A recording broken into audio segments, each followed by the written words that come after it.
बहुत इच्छा हुई।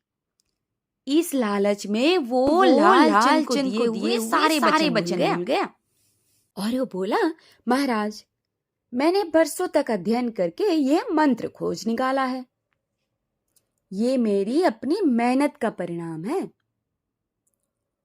महाराज बहुत प्रसन्न हो गए और बोले, हम चाहते हैं कि तुम हमारे सामने इस मंत्र का प्रयोग करके बताओ। डालचंद बहुत खुश था कि स्वयं महाराज उससे कुछ चाहते हैं और वो बोला, महाराज, आपके बाग में जो बड़ा आम का पेड़ है, मुझे वहां तक ले चलिए। मैं उसके नीचे खड़े होकर ये मंत्र दोहराऊंगा।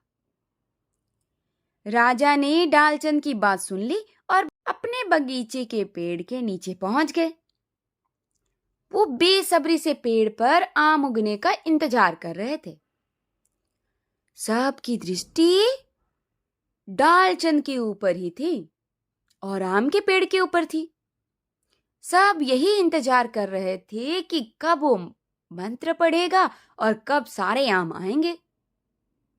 डालचंद ने आंखें बंद करके मंत्र पढ़ना चाहा, पर वो मंत्र भूल गया था।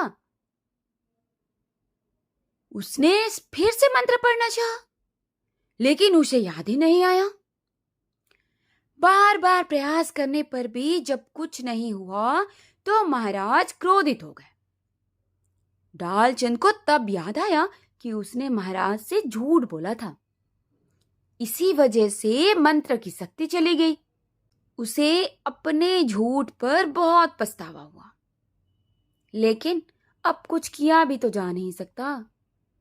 आखिर उसने महाराज से क्षमा मांग ही ली। महाराज ने क्रोधित होकर कहा, तुमने हमें मूर्ख बनाने का प्रयास किया है, हमारा समय बर्बाद किया है तुमने। अब इसका दंड तो तुम्हें अवश्य मिलेगा। अपने लालच के कारण डालचंद को भारी दंड झेलना पड़ा। साथ ही वो मंत्र की शक्ति को भी सदा के लिए गंवा बैठा। ऐसा होता है लालच का फल।